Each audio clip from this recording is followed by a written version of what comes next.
Assalamu alaikum. Me Bilal Thokar from Pulwama.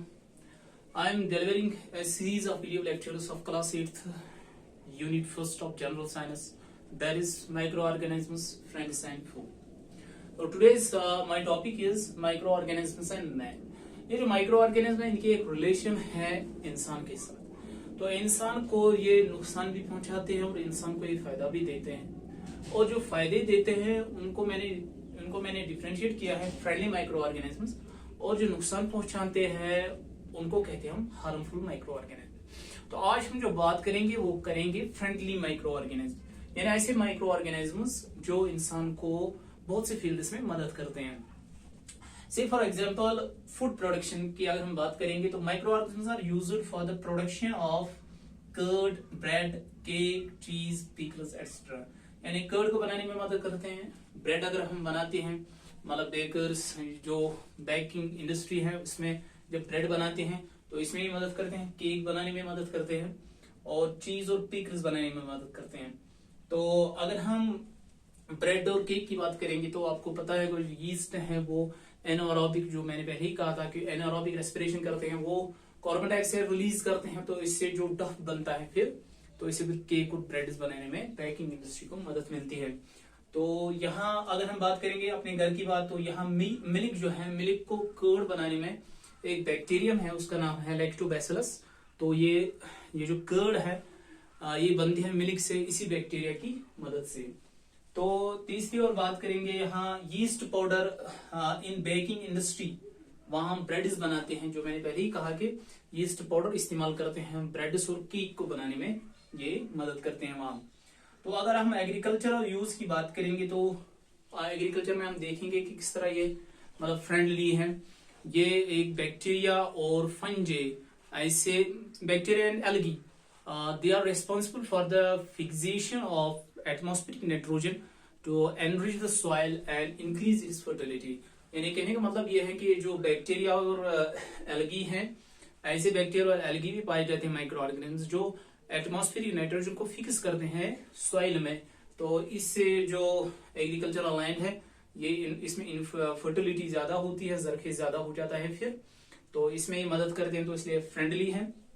और सबसे बड़ी बात यह है कि ये जो माइक्रो ऑर्गेनिजम्स हैं ये इंसान को मदद करते हैं decay and decomposition of organic matter. यानी कोई भी प्लांट हो, एनिमल हो या कोई और जीव हो, लिविंग थिंग हो, जब वो मर जाता है, खत्म हो जाता है, तो इसको डिकम्पोज और डिके करने में भी यही मदद करते हैं। तो आपको ये जानना बहुत जरूरी है कि ये जो माइक्रो ऑर्गेनिजम्स हैं ये ऑर्गेनिक मैटर पे ही एक्शन करते हैं, और ये जो पॉलीथीन है, प्लास्टिक्स है और बाकी ऐसी चीजें हैं जो ऑर्गेनिक नहीं है, तो इसमें ये डिके डिकम्पोजिशन नहीं करते। इसलिए कहते हैं कि पॉलीथीन अगर एक मतलब 100 सालों तक भी, 100 साल के 1000 साल तक जमीन में रहेगा तो फिर भी ये डिकम्पोज नहीं हो सकता। इसलिए नहीं हो सकता क्योंकि उसके लिए ऐसी माइक्रो ऑर्गेनिज्म है ही नहीं जो इसे डिकम्पोज करे। तो इस तरह ये हमारी मतलब क्लीनिंग में भी, हमारे एनवायरनमेंट को क्लीन करने में भी मदद करते हैं। तो अगर हम बात करेंगे दूसरी जो commercial use of microorganism, यानी कमर्शियली किस तरह इस्तेमाल करते हैं। कमर्शियल मीन्स किस तरह कारोबार के फील्ड में, इंडस्ट्रियल एरिया में किस तरह ये माइक्रो ऑर्गेनिज्म इंसान को मदद करते हैं। तो इससे फिर क्या है, रोजगार बढ़ते हैं। ठीक है, तो इसमें मैंने लिखा है कि प्रोडक्शन ऑफ अल्कोहल, यानी production of alcohol, wine, acetic acid are commercially produced by using these microorganisms on large scale. Large scale बहुत बड़ी सतह पर अल्कोहल को बनाए जाते हैं, एसिटिक एसिड बनाए जाते हैं इन माइक्रो ऑर्गेनिज्म की वजह से, और वाइन, शराब वगैरह ये बनाया जाता है कमर्शियली। मिसाल के तौर पर यहाँ हमने मिसाल दी है कि किस तरह ये होता है कि अल्कोहल का, ऐसी मिसाल के तौर पर अगर हम आपकी बुक में लिखा है कि फर्मेंटेशन होती है, जब नेचुरल शुगर्स को हम लेते हैं तो इसमें यीस्ट पाउडर डालते हैं, तो इससे क्या होता है, इसमें फर्मेंटेशन होती है, कुछ टाइम के बाद इसमें फर्मेंटेशन होती है। ये जो फर्मेंटेशन होती है इससे शुगर्स कन्वर्ट होते हैं, नेचुरल शुगर्स कन्वर्ट होते हैं अल्कोहल में। तो ये अगर हम इंडस्ट्रियल और फैक्ट्री की बात करेंगे वहां बड़े पैमाने पर होती है, इसलिए मैंने कहा लार्ज स्केल यहाँ लिखा है। तो large scale, on large scale they are used on commercially purposes. तो ये जो फर्मेंटेशन है, fermentation means the conversion of natural sugars into alcohol, ये डिस्कवर किया था एक साइंटिस्ट ने, उसका नाम था लुईस पास्चर इन 1857। तो तीसरे हम बात करेंगे medicinal use of microorganism. तो मेडिसिनल यूज में क्या है कि microorganism are used for the production of antibiotics, यानी एंटीबायोटिक जो बनते हैं, जो एंटीबायोटिक्स आपको पता है मेडिसिन हैं। एंटीबायोटिक्स यहाँ डेफिनेशन मैंने लिखी है, antibiotics are the medicine which kill और stop the growth of disease causing microorganism, यानी ये जो एंटीबायोटिक्स हैं ये ऐसे मेडिसिन हैं जो मदद करते हैं या किल करते हैं या ग्रोथ करते हैं जो माइक्रोब्स इंसान के बॉडी में पलते हैं, बनते हैं। तो इनकी या तो ग्रोथ बिल्कुल डिक्रीज करती हैं या इन्हें किल करता है, ये ऐसे मेडिसिन होते हैं, इनको एंटीबायोटिक्स कहते हैं। यानी शॉर्ट में कहेंगे antibiotics are those medicine which kill और stop the growth of microbes inside the human or animal body. तो अगर हम एंटीबायोटिक्स की बात करेंगे तो कौन कौन से एंटीबायोटिक्स ये माइक्रो ऑर्गेनिज्म्स बनाते हैं, तो इसमें सबसे पहले मैंने लिखा है पेनिसिलिन। पेनिसिलिन तो मोस्टली कॉमन एक एंटीबायोटिक है। इसमें दूसरा मैंने लिखा है कि स्ट्रेप्टोमाइसिन, यानी स्ट्रेप्टोमाइसिन भी एक एंटीबायोटिक है। टेट्रासाइक्लिन है, एरिथ्रोमाइसिन है और बहुत सारे हैं। तो ये बहुत सारे एंटीबायोटिक्स इन माइक्रो ऑर्गेनिज्म्स को इस्तेमाल करके बनाई जाती हैं। तो अगर हम इन एंटीबायोटिक्स की बात करेंगे तो इसमें थोड़े प्रिकॉशंस लेने हैं। एंटीबायोटिक्स आपको पता ही होगा, यहाँ डेली रूटीन पर लोग इस्तेमाल करते हैं। तो सबसे पहली बात यह है कि जब एंटीबायोटिक्स को इस्तेमाल करना है तो एक मेडिकल प्रैक्टिशनर यानी एक क्वालिफाइड डॉक्टर से सलाह लेनी चाहिए, तो फिर हम एंटीबायोटिक्स को इस्तेमाल करेंगे। तो अपने आप ही खुद एंटीबायोटिक्स इस्तेमाल मत करो, ये एक एडवाइस है, प्रिकॉशन है एक, और ये इसी तरह इस्तेमाल करना है जिस तरह डॉक्टर कहेगा, यानी अपनी मर्जी से इस्तेमाल नहीं कर सकते एंटीबायोटिक्स। और तीसरी बात यह है कि अवॉइड, मैंने लिखा है अवॉइड ओवरडोज, यानी जितना डॉक्टर ने कहा उतना ही खाना है और प्रोलॉन्ग्ड इस्तेमाल ज्यादा नहीं करना है, क्योंकि इसके साइड इफेक्ट्स भी बॉडी पर फिर पड़ते हैं एंटीबायोटिक्स की वजह से। और should not be taken for common cold and flu, और अगर कॉमन कोल्ड होगा यानी जुकाम होगा या फ्लू कुछ होगा ऐसा, तो इसके लिए हम एंटीबायोटिक्स का इस्तेमाल नहीं कर सकते, क्योंकि ये जो कॉमन कोल्ड या फ्लू होता है ये एक्चुअली होता है, it is caused by virus, it is not a bacterial or something else, caused by it is a viral disease, common cold or flu, we can say that। और common cold और flu ये जो virus है ये इसके लिए इस्तेमाल नहीं कर सकती एंटीबायोटिक्स को। तो पेनिसिलिन की अगर हम बात करेंगे तो अलेक्जेंडर फ्लेमिंग, ये आपकी बुक में भी लिखा है, अलेक्जेंडर फ्लेमिंग उसने डिस्कवर किया कि 1929 में, यानी 1929 में उसने डिस्कवर किया कि एक अपनी लेबोरेटरी में उसने देखा कि ये पेनिसिलिन था, ये बैक्टीरिया एक प्लेट में, मतलब यूं कहेंगे एक स्लेट था, उसमें बैक्टीरिया रखे तो इस पर एक मोल्ड आ गया, तो इसकी वजह से कोई केमिकल्स बना रहे थे वो फंजे, तो वो उनकी ग्रोथ, बैक्टीरिया की जो ग्रोथ है वो बढ़ने से उस केमिकल की वजह से वो रुक रहे थे।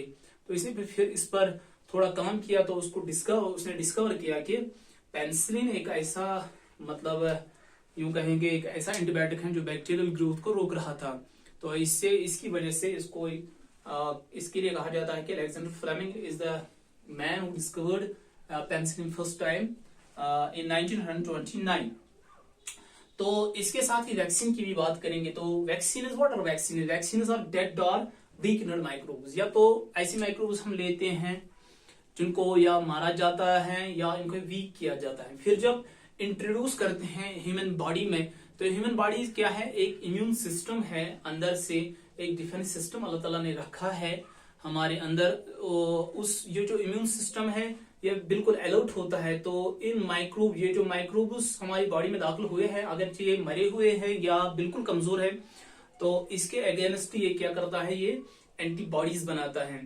तो एंटीबॉडीज जैसे एंटीबायोटिक्स लड़ते हैं माइक्रोब्स के खिलाफ, इनकी ग्रोथ के खिलाफ, इन्हें किल करते हैं, इसी तरह हमारी बॉडी में इम्यून सिस्टम है वो करता है कि वो ऐसे एंटीबॉडीज बनाते हैं जिससे ये जो माइक्रोब्स हैं इन्हें खत्म करता है या इसके खिलाफ लड़ने की एक डिफेंस सिस्टम तैयार करता है अंदर से ही। तो वैक्सीन का यही काम है। तो वैक्सीन क्या होते हैं, ये डेड और वीकनेड माइक्रोब्स, इन्हें प्रिजर्व किया जाता है, तो इन्हें इंट्रोड्यूस किया बाय इंजेक्शन और ड्रॉप। जैसे हमने देखा कि पोलियो के लिए ड्रॉप्स डाले जाते हैं, या हेपेटाइटिस या कुछ और ये जो वैक्सीन है ये छोटे बच्चों को छोटी ही उम्र में दिया जाता है फॉर स्मॉल पॉक्स और समथिंग एल्स। पोलियो के लिए ड्रॉप्स डाले जाते हैं। तो इंजेक्ट किसी न किसी तरीके से जब बॉडी में होता है ये वैक्सीन, तो ऐसे फिर एंटीबॉडीज बनते हैं। तो एंटीबॉडीज क्या बनते हैं, ये हमेशा मतलब एक एक्टिवनेस होती है, अलर्ट करता है सारी बॉडी को इन माइक्रोब्स के खिलाफ लड़ने के लिए। तो फ्यूचर में भी ये बॉडी तैयार रहती है, यानी अगर फ्यूचर में एक लाइव माइक्रोब, ऐसा ही कुछ माइक्रोब बॉडी में दाखिल हो जाए तो बॉडी पहले ही अलर्ट होती है। तो वैक्सीन के दो खासियत है। वैक्सीन से एक यह है कि एंटीबॉडीज हमारी बॉडी में बनते हैं, तो हमारी बॉडी में रहते हैं, इनको रिकॉग्नाइज करता है। तो फ्यूचर में भी अगर इनका कुछ इन्फेक्शन हो जाए तो इसमें इन्हें लड़ने की means I mean to say that body is capable of fighting against these microbes. That's ये मेरे कहने का मतलब है, यानी ये बॉडी जो है इंसान ह्यूमन बॉडी है ये इसके खिलाफ लड़ने की एक सलाहियत पैदा करता है। फिर बॉडी फॉर्म्स, ये जो वैक्सीन हैं, ये सबसे पहले वैक्सीन आपने बहुत सारे वैक्सीन बनाए गए हैं तो हॉस्पिटलों में और बहुत सारे जगहों पर, यानी जो हेल्थ केयर सेंटर्स हैं वहां वैक्सीन देते हैं छोटे बच्चों को। तो इसमें वैक्सीन बनाए गए हैं। अगर मैं एग्जांपल दूंगा आपको तो कॉलरा के लिए वैक्सीन है, टीबी के लिए वैक्सीन है, स्मॉल पॉक्स के लिए है। तो यहाँ मैंने लिखा है हेपेटाइटिस के लिए भी वैक्सीन तैयार हुई है और पोलियो के लिए भी वैक्सीन तैयार हुई है। बहुत सारे ऐसी बीमारियां हैं जिनके लिए वैक्सीन तैयार हुई है। तो एक साइंटिस्ट की अगर हम बात करेंगे तो यहाँ देखिए, यहाँ मैंने लिखा है एडवर्ड जेनर एक साइंटिस्ट है जिसने 1798 में वैक्सीन डिस्कवर किया था।